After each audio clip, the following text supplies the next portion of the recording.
Today, as you listen, watch for the story quote that will appear on screen. Write it down word by word and then follow the instructions given to you by your teacher. Hi, my name is Zieba. Welcome to my channel, Learning with the Word Nerd, and another First Chapter Friday. Today I'm going to be reading you the first few pages from a book called The Night Diary by Veera Hiranandani.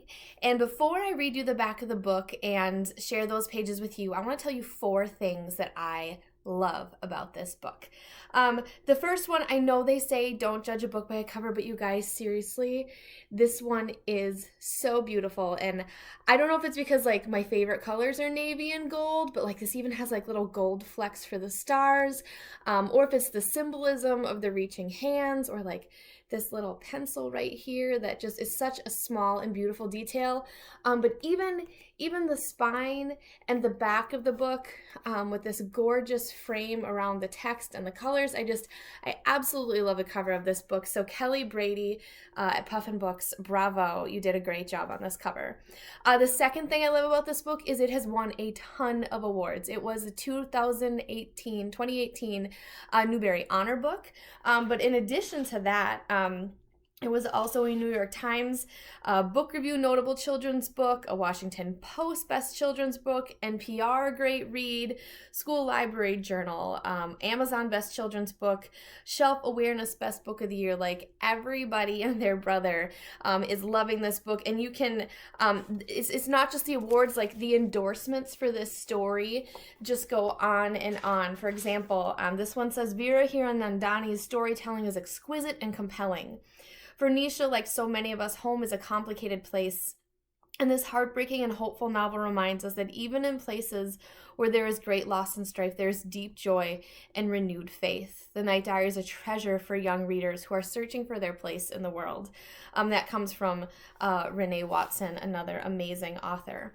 The third thing I love about this book is that it has a map in the front, and as a social studies minor, I love being able to see where in the world this story is happening and follow that through visual guides like this. So I love that they included this, not only like the country of India and Pakistan, but also like where in the world we can place this story. So awesome map.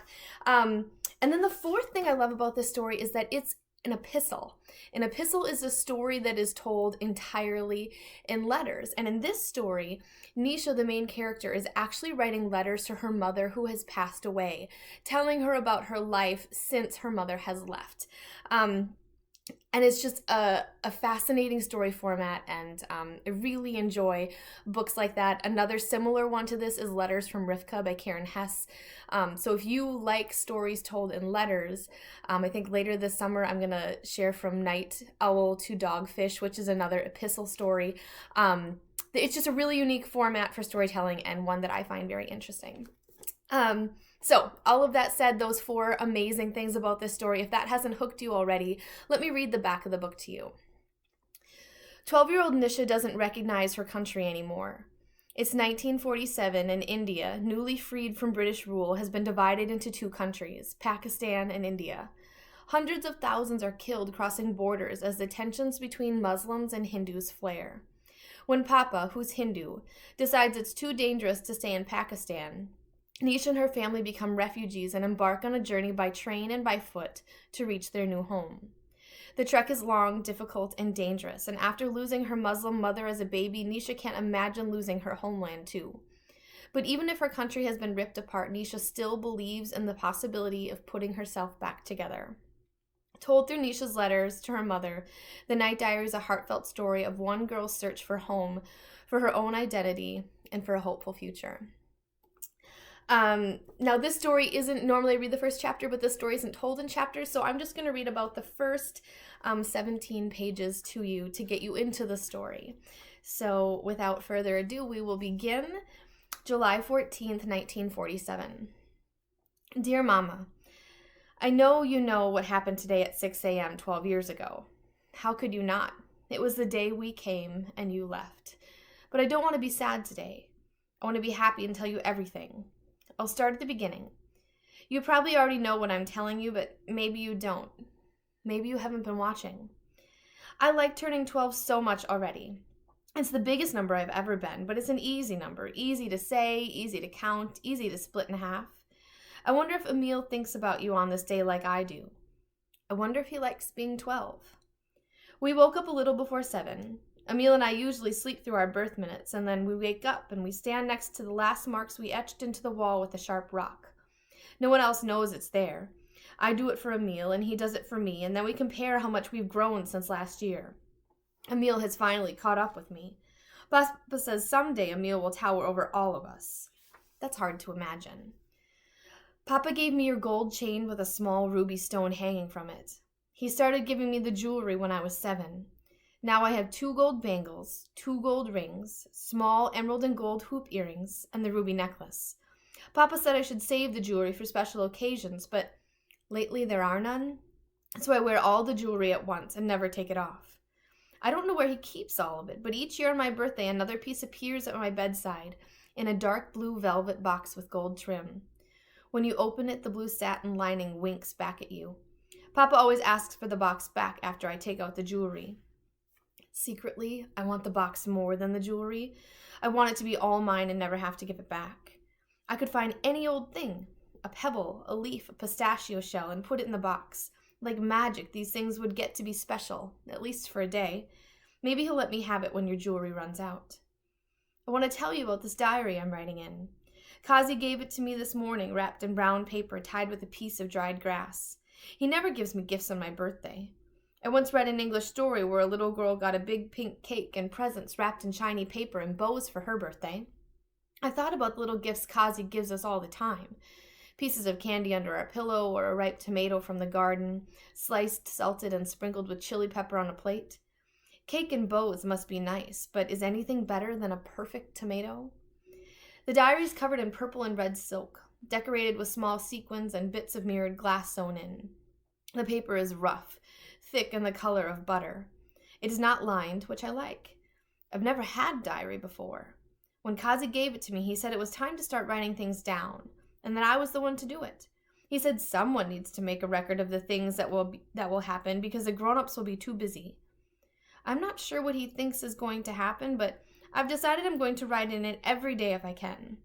I want to explain the things to you as if I'm writing a storybook, like the Jungle Book, except without all the animals. I want to make it real so you can imagine it. I want to remember what everyone says and does, and I won't know the ending until I get there. Kazi also gave Emil 5 charcoal drawing pencils. 5! He also made us rice kheer with our puris. I'm not sure if there's anything better tasting in the world. Emil, who normally eats too fast, makes his pudding last extra long, eating the smallest bites he can. I think he just does it so that I have to watch him long after I've finished. Every so often he'll look up and smile. I pretend I don't care. Sometimes he saves his sweets for me, but not rice kheer. Today we're running late, though, and Emil couldn't spend forever eating his kheer because Daddy took our plates away and told us to get ready. Emil started grumbling about school and how he wished he was grown up and could work at the hospital like Papa instead. The drums sound better at a distance, Daddy said, like she always does, and rushed us out the door. Here's another secret, and don't be mad. Emil and I didn't go to school.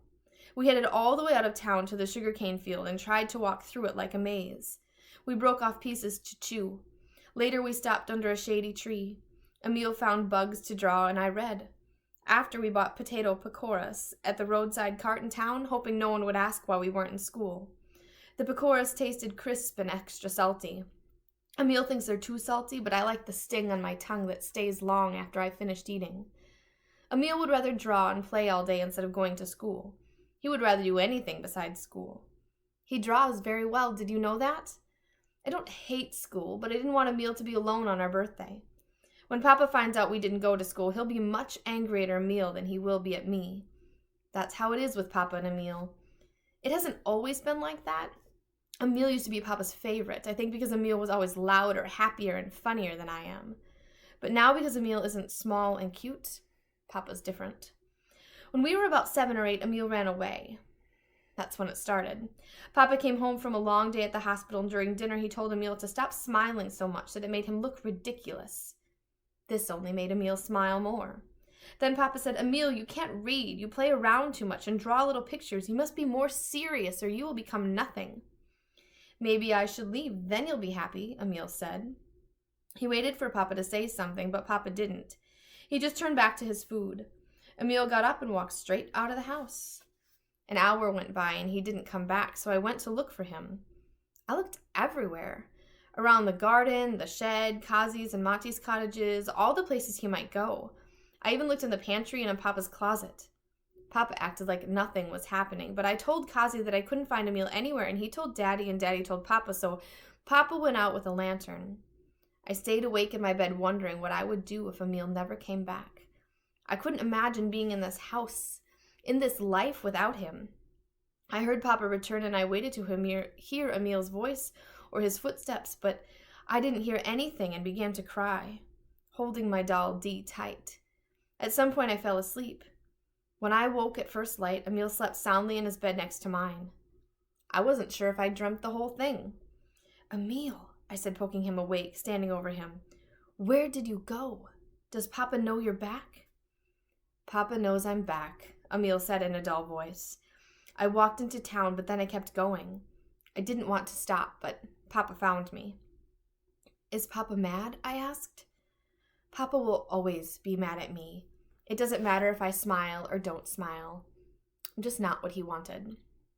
That's not true, I said, and put my hand on his shoulder. He turned away. He might have been right about Papa, though. Since that night he ran away, Papa always seems angry at Emil for being Emil. Papa left a book on Emil's bed this morning. Normally on our birthday he only gives me the jewelry, and we do a puja at our temple and offer the gods handfuls of leaves and sweets for a prosperous year. But Papa did not talk about it this morning. Maybe we will go tomorrow. Papa does not like to go to temple. We only go on our birthdays and Diwali because Daddy begs us to go. Sometimes Papa walks her there and waits outside for her. I always look forward to going. I drink in the smoky smell of the lamps burning. I even like the metal taste of the holy water on my tongue. The sounds of soft prayers being chanted and sung make me feel loved, like you're there, watching. But maybe a Hindu temple is the last place you'd be. Emil's book is beautiful. It's a thick collection of tales from the Mahabharata with gold lettering on the cover and bright, colorful pictures inside. Emil will love the drawings, but he won't read it. Emil says he can't read because the words jump around and change on him. Papa thinks he's lying so he doesn't have to do his schoolwork, but I know he's not. I see the way he studies the writing, his eyes squinted, his face pinched. I see how hard he tries. He even turns the book upside down sometimes, but he says nothing helps. I think it's because Emil is a little bit magical. His eyes turn everything into art. Maybe Papa thought if he bought him a really good book, Emil would read it. Papa didn't say anything about skipping school today. I hope our headmasters don't send a messenger with a note. Now I'm tired and must drink my warm milk and go to bed. Emil is already sound asleep, making little whistling sounds through his nose.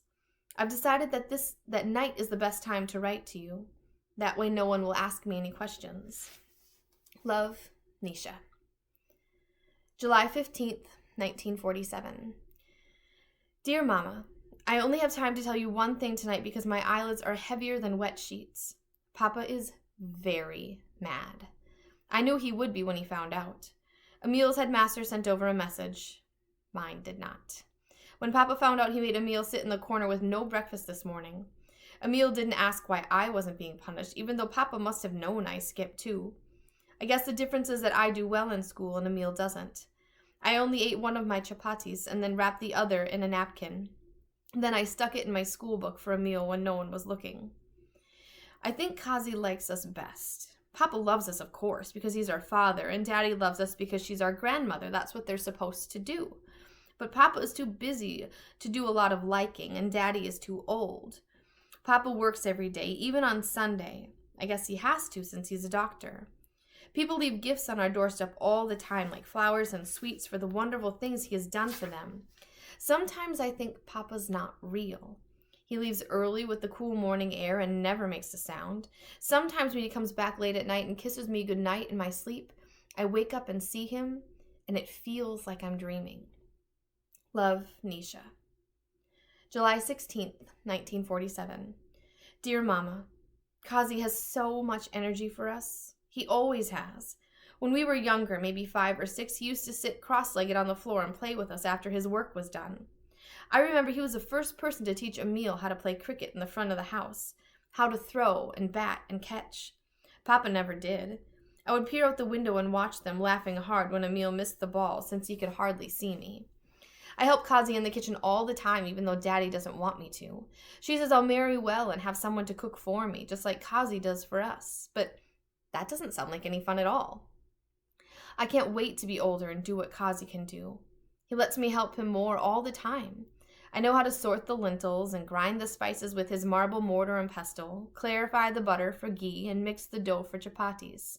I usually finish my schoolwork fast and sneak into the kitchen when Daddy thinks I'm still working to help Kazi prepare dinner.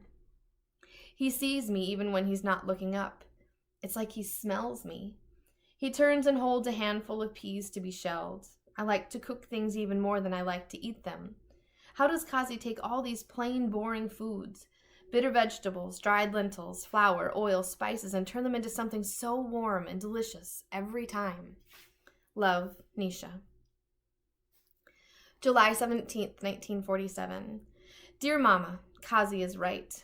I was made for writing in a diary. I'd much rather write than talk. I talk very little, mostly just to Emil and Kazi. I feel normal around them. I talk to Daddy and Papa if I have to, but for the rest of the world, the words just don't want to come out. Like part of my mouth or brain is broken. It feels scary to talk because once the words are out, you can't put them back in. But if you write the words and they don't come out the way you want them to, you can erase them and start over. I have the neatest handwriting in my class and get the highest marks on all my compositions. You would be very proud of me. Emil likes to talk. He likes to run. He likes to laugh. He likes to yell, but he hates writing anything down except for his drawings. The teachers think he's stupid because he can't read and doesn't do his schoolwork, but they should look at his drawings. Emil draws all sorts of things. Sometimes he draws frightening scorpions and snakes with dark charcoal pencils. He draws every leg, every bump, every little detail. Sometimes he draws me early in the morning when I'm still sleeping. It's strange to look at myself that way, but I like it. It makes me feel like I'm not alone, like someone is always watching over me. Are you, Mama? Sometimes Emil draws Daddy or Papa when they aren't looking and only shows me. He draws Kazi cooking. He likes to paste lots of paper scraps together with flour and water to make a bigger drawing space. Once Kazi gave him a drawing pad. Emil only does his best work on the paper after he practices on his bits of flour bags and ends of newspapers, whatever he can find. He let me touch the drawing paper pad once. It's cloud white and silky smooth. I wonder why Emil is the way he is. I wonder why I am the way I am. I bet you know. July 18th, 1947. Dear Mama, something very strange happened today. 3 men came to our house this afternoon. I don't know why they came. I was doing my homework. Emil tried to do his too, but mostly doodled. Daddy sat at the table writing letters. Papa was at the hospital. The men knocked on the door.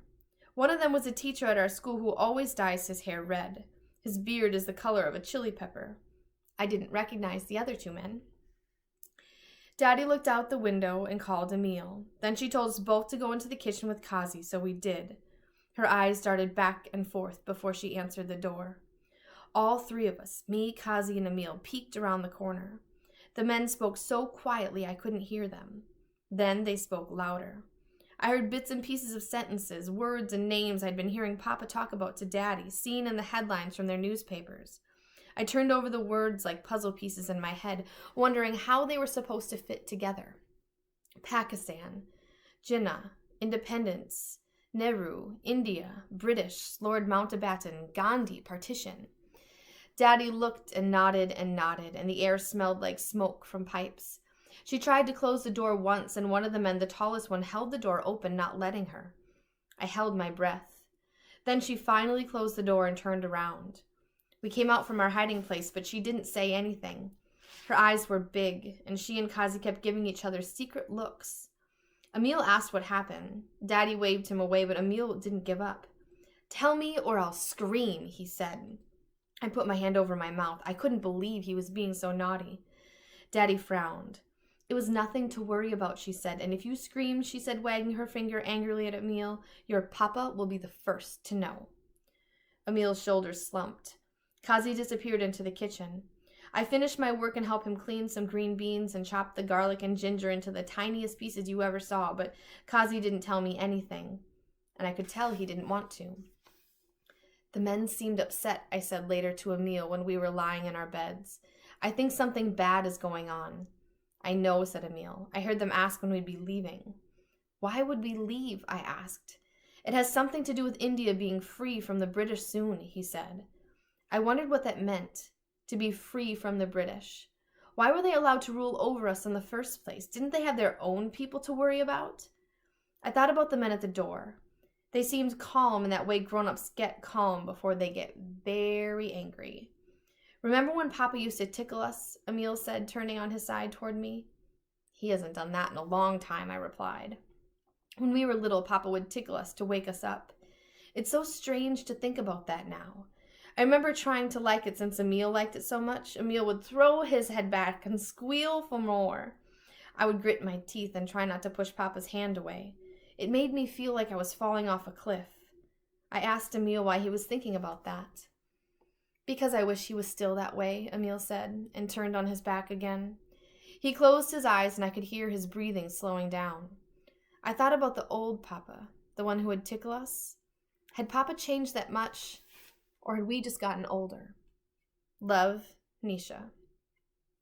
That's where I'm going to stop for today, but I want you to know that the very next diary entry that Nisha writes, the first sentence says, more bad things are happening. So you know that the conflict and the action of the story is going to ramp up soon. We've just kind of laid the lay of the land and the landscape and learned about their family and how things work in their world. And now everything is about to change. So if you want to know what happens, I'd love for you to pick up a copy of the Night Diary from your library or your local bookstore. I'll put a link in the description box for you. I hope you're having a great summer and that you're finding all sorts of books to read. And finally, that you'll come back here and join me for another First Chapter Friday again next week. Happy reading! Pick up your own copy of the Night Diary at your library, indie bookstore, or through the link in the description box. The mystery quote reveal says, when you divide people, they take sides. Please like this video and subscribe so you can stay connected for more great First Chapter Friday videos and other videos you can use in your classroom. Happy reading!